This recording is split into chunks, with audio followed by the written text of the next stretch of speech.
Hello guys, welcome back to the channel. So if you haven't subscribed, feel free to do so, and feel free to hit the bell as well so you could get notified whenever I post a video. So today's not gonna be a long video. I honestly didn't have any note ready as well, so I'll just go with the flow. I know I always say that it's gonna be a short and it ends up being a 30-minute, but anywho, there's just so many things to say. But let's dive right into the topic today. So today's topic is what took me so long to speak up about the abuse and everything. I could say like it's been years that I was trying to speak up about it. The first time when I tried, I was like probably 10 years old when I did, and I told my friend like, hey, there's so much happening home. I don't know how to go about it anymore. Like, I'm tired. This is what I'm going through. Like, what would you recommend? Like, I need your advice. Please don't talk about it to anyone. Because each time when I try to talk about it, or this sense that I'm getting closer to the truth, I would be gaslight, like, being cast out or left out of the family. So please don't speak up. I don't want them to know that you know. And that friend, like, she was my best friend at the time, and she used to sleep at my house. I used to sleep at her house every other weekend. It's either like at her place or at my parents' place. And yeah, I remember like going really in details about it. And then yeah, I remember, where was I? I remember going in details about it with her, and she didn't know how to go about it either. Like, it seems like too much, and she told me to get some help, like, from the social services and everything, and I'm like, no, like, I don't want to go there. Like, I don't want to go there. There should be another way to fix it. And she's like, okay, let's not talk about that then. And then she tried to comfort me in a way, but when I left, she ended up speaking about it to a teacher. And how I knew, we had this weekly meeting back in class where we would share like positive thing about other people in the classroom, and negative thing as well going in the class, but we were not allowed to say any names, something like that. I don't really remember. It was when I was in grade 5, but she ended up like talking about it to the entire class. And I remember that teacher said, if you're going through some stuff at home, please don't be shy to come talk to me, and then something like that, something along those lines. And automatically I'm like, automatically, like, I put I'm losing my word, but I put all the puzzles together. I'm like, yeah, something is up. And a couple of days later, my parents received a call from social services saying that they want to talk to us, and then to me specifically, because I was the one that brought it up. And they asked us a bunch of questions like, hey, how is it going, blah blah blah. We heard this based on what you said, na na na na na na. And I'm like, no, there's nothing wrong. Like, I'm the happiest child in the world. That's it. And at that point of time, like, no one in the family talked to me, honestly. And before, like, they came into the house and asked us all those questions, my parents just like warned us, hey, someone is coming tomorrow afternoon to talk to us, so we better behave. And when I asked them what was it about, and they didn't tell us, they just told me to behave. And from that point of time, like, no one was talking to me, because they knew, like, I had a difficult childhood because at the same time, yes, it was abuse, but how can I say that? They would portray it as being rebellious, but me in my head, I'm like, if you're telling me to not do something, there must be a reason. You can't just be like, hey, don't do this, don't do that, and when I ask you why, like, I get punished for asking why, right? So no one talked to me for days, and for days it ended up being for weeks. And at some point, they held a family meeting, and I was left out of that meeting, and they left me in the living room, and it was hard. Like, I cried about it, and I was just sitting in the living room, and I told myself, like, don't cry. I mean, don't let them hear that you're crying. Don't let them hear that you're crying. Just act like it doesn't affect you. And at some point, they called me to join the meeting, and I was getting happy because I'm like, okay, I'm gonna be part of the family again. So they made me join the circle. They were holding hands, so they hold my hand, and it felt good because in my head I'm like, I didn't talk to you guys for a week. You guys been ignoring me, and I was only 10 years old at that time. And at some point, she started the meeting by saying, like, I just want to thank God. The devil tried to divide us, blah blah blah. And at some point, she's like, pause. She paused the whole meeting, and she's like, you're not part of the family. Get out of the circle right now. Like, don't hold her hands. Get out of the circle. And she made me stand in the corner as I was watching them holding hands. And I asked her then, why did you call me upstairs? If it was to tell me that, like, I was okay in the living room, why did you call me? And she continued the meeting by saying, like, hey, I just want to thank God that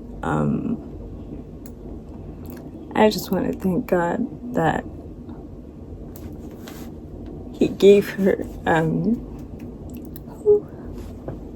yeah. So she continued the meeting by saying that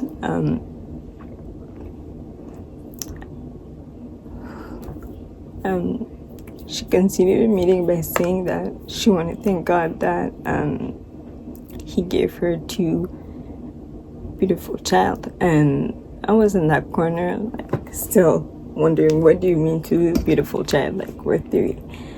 Who's not part of the family? In my head, like, it still didn't make sense, because how could a parents, like, reject their own child like that? And I haven't done anything. And I know probably I shouldn't speak up about it to a friend, but it was to a point whenever I asked for a meeting to talk about what's going on, like, it's a no. I can't talk about it with them. I can't talk about it to my siblings. Or so at that point of time, I only had that friend. And I got pretty mad at her that she told the teacher what happened after me telling her not to tell anyone. But anywho, so she kept saying, like, yeah, God gave her two beautiful children, and now they're really a family, just the five of them. And me, I was like, we're six in a house. Like, I don't understand. And at some point, I'm like, can I leave the room? Like, I don't know why you call me upstairs. Like, you know damn well what you're doing. Can I leave the room? And I begged to leave the room. And she told me, no, stay in that corner and just stand there and watch the entire scene. And at some point, I was just mad, crying, and I left. And no one talked to me for weeks afterwards, and the abuse kept going on and on and on and on, to the point that they would watch movie together. I would be stuck in my room, stuck in the room, stuck in my bed, stuck under my blanket. And at times they would call me downstairs, like, hey, like, don't stay alone, don't yeah, we're here, we're family, don't stay alone, come watch the movie with us. And I'm like, no, it's okay, like, I'll stay in my bed under my blanket. And at a time they would like force me to get downstairs, and I would yell back like, no, I'm not coming. Like, after what you guys did the first time with that meeting where you guys were holding hand was enough for me. And I was only 10 years old at that time. It's like, I'm just trying to live. I'm just trying to see the family like being united and everything. So I just sat and stayed in my room, and each time when they would call, well, they would tell me to come in the living room and join like everyone, something would always happen to put me back in my feelings or to hurt me in any way. So I was like, you know what? To avoid the pain, I'd rather stay alone.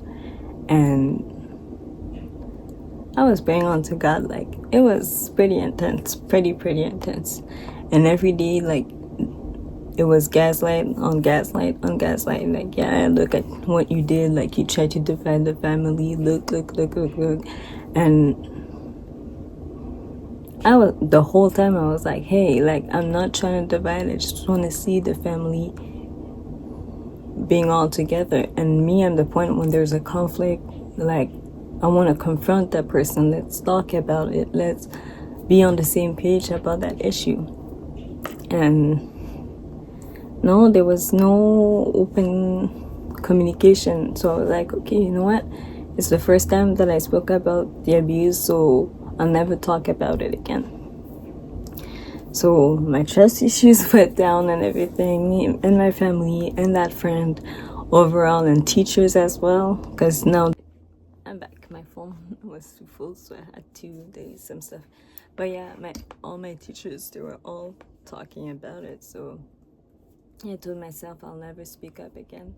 And at the time, like, I didn't have the proper words to explain what I was going through, or I didn't know anything about narcissism, or I don't know if it's personality disorder. I'll have to do more research on that. So I told myself, you know what, like, just forget about it. God sees everything. And I went on for years like that, where I told myself that, hey, like, just leave it in God's hands. And that's all. I was kind of questioning all her behaviors, and I'm like, does it match this with the Bible? No, it doesn't. At the end of the day, yes, you put me on this earth, yes, you gave me birth, but at the end of the day, I belong to God. And that's what I used to tell her. So as the year go by, like, I tried to speak up to some other friend about it, and for some it was just too much for them to understand or carry, and then they would like run away, or they would, I don't know, just ghost or disappear. And I'm like, okay, yeah, like another one. So you know what, there's no point for me to speak up about it. Let me just vent out to God or keep everything inside. And I kind of wish I speak up about it sooner, or like found help sooner, but at the same time, everything happens for a reason, right? So I told myself that I had to go that certain path for God to do a work in me. So I'm thankful for that too. So as the years go by, I took wrong decision as well in my life, where I was looking for that love from my parents or that acceptance. I overworked myself to the point that my health got really bad, just to be able to get their validation in a way. So all these years, it was like, you're not our child, and it was kind of confusing, because whenever we step outside, like, it's all applaud, or she would tell me like, yeah, that's my daughter, blah blah blah. But as soon as I get home, I was treated like I was a stranger, and I'm like, I'm only 10, 11, 12 years old. Like, I don't deserve that treatment. What have I done to you? And at time I would ask her, like, what have I done to you to get such treatment? Like, I love you, I appreciate you, but this is not normal. I look at other vibe between mom and daughters, and I'm like, why can't I have that? Like, what's wrong with me? And I spent all my, like, literally all my life until I started realizing what was really happening, and I took responsibility for my own healing. I was asking myself, like, what's wrong with me? Like, why would a parent like want to destroy me like that? Like, what have I done wrong? So on top of that, each time when I would want to speak up,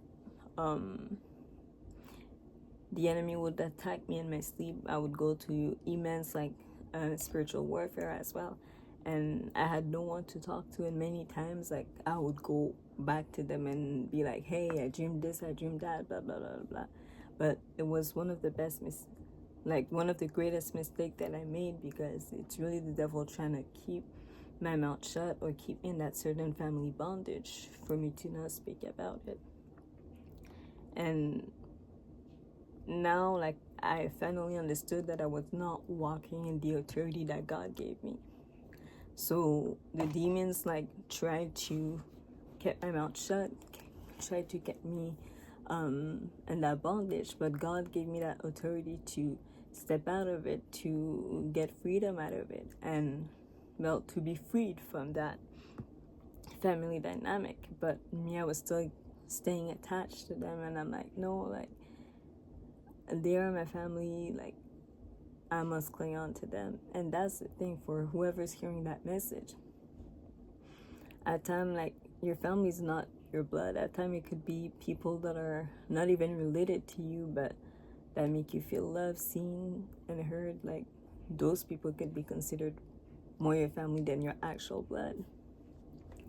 So I kept telling myself all these years from that point of time, well, it's so really at 5 years old that I started realizing that something was up, because I would always get beat up here and there. So I'm like, what's going on? So it's really at that age that I started questioning their behaviors as a family dynamic. And I told myself, like, even if you abandon me or whoever in the family abandoned me, God will rescue me. And that's what kept me going. And I told myself, like, whatever happens, God is there. Like, just look up to God, look up to God, look up to God, look up to God. And He made a way out for me. I'm still standing. And God literally became my family at that time. And it was hard. It was really, really, really hard. Because I would go to school with that biggest smile and come back home. Like, even on my way home, like, all the sadness, the depression will hit me right away, because I knew the treatment that I would receive. And what made it even harder, I was looking at other family dynamic, the bond with the sisters, bond with the mothers, and I'm like, why can't I have that? Why does it have to be so difficult for me? Like, why? What have I done to deserve such treatment? Or why am I on earth? Why am I on earth if I don't get treated as a decent human being? Like, if my basic needs are not met. And I used to tell God, like, I didn't ask to be born, so why do I have to go through such thing? And at the time I would get mad at God, I'm like, you put me on this earth, like, you owe me an explanation. Like, why is my family treating me like that? And I didn't realize that it was just like a demonic entity in the family that didn't want me to speak up about the generational trauma that's been going on. And at times, it's not even your family. So I used to take my own people of my family as enemies. But what's really going on, it's the spirit behind the action. It's not the actual family, right? It's the spirit behind the action. And the enemy will use your own circle to destroy you. when he can't reach you, when he can't attack you directly. And at that time I didn't have that spiritual maturity, right? I was just trying to make sense of life and understand like what was really happening. Was there something really wrong with me or whatever? Anywho, all that to say, all those years I tried many times to speak up about it. I even went to see a psychotherapist, and they were like, what's going on? Like, this is way too much. And a lot of them at some point, they felt like they didn't have the resource to help me or the tools. And I went to see my doctor as well. He would prescribe me some pills to take. And literally, I've been fighting with him for like, 10 years. He's like, take some pills, like, next appointment. If things don't get better, then I'll have to make you take some pills. And I'm like, I'm not taking any pills. Like, I'm still alive. I'm still standing. It's by God's grace. It's by God's strength. There's no way I'm taking any of your pills under no circumstances. I don't care what you diagnose me with, like, could be depression. I'm not depressed. I'm just in the wrong environment. Take me out and you'll see how I will grow as an individual. Because clearly my family, they don't want me to shine, like the whatever spirit in them don't want me to shine. They don't want me to be out there, or like for me to evolve and that person that God has called me to be. And yeah, so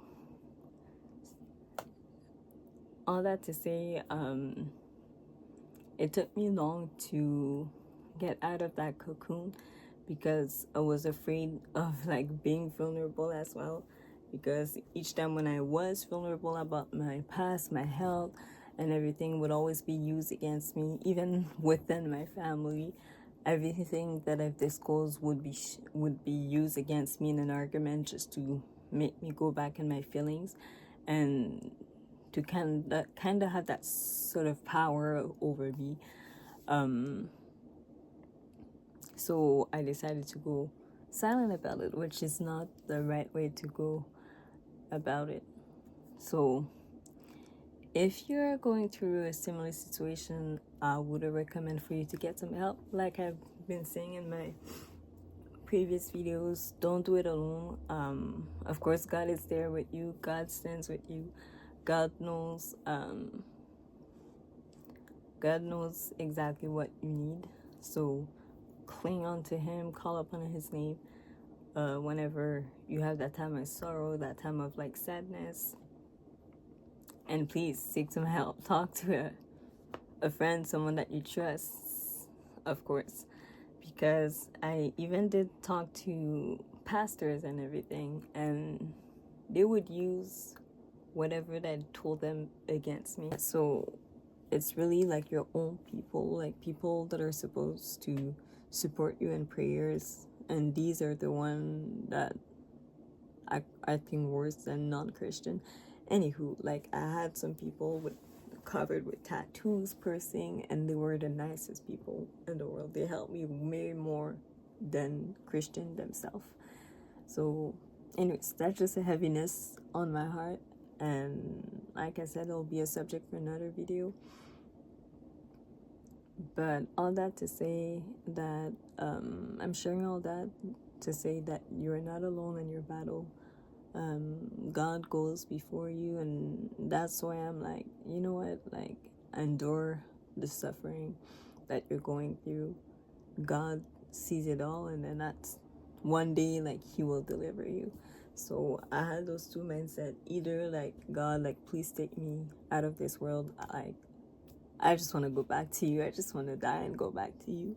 Or I knew that one day God will deliver me from that pit that I was in. So every day I was living my days as tomorrow was going to be the day of my, like, tomorrow is going to be the day of my deliverance.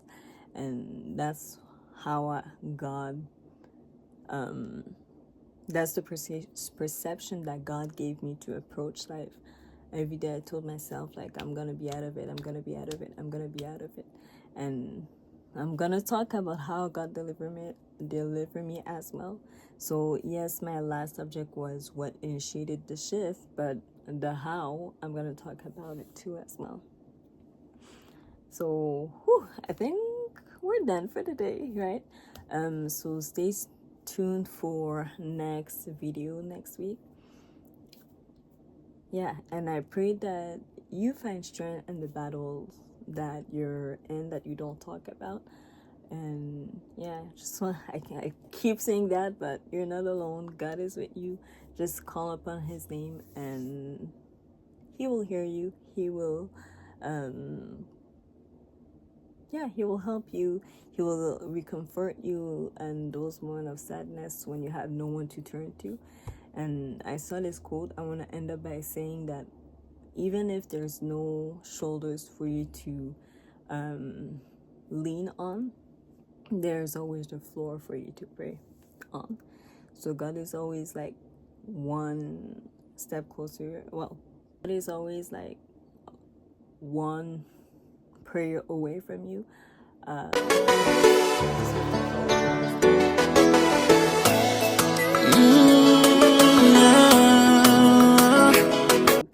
And your life. And honestly, I can say that you will not regret it. I don't regret anything that I went through.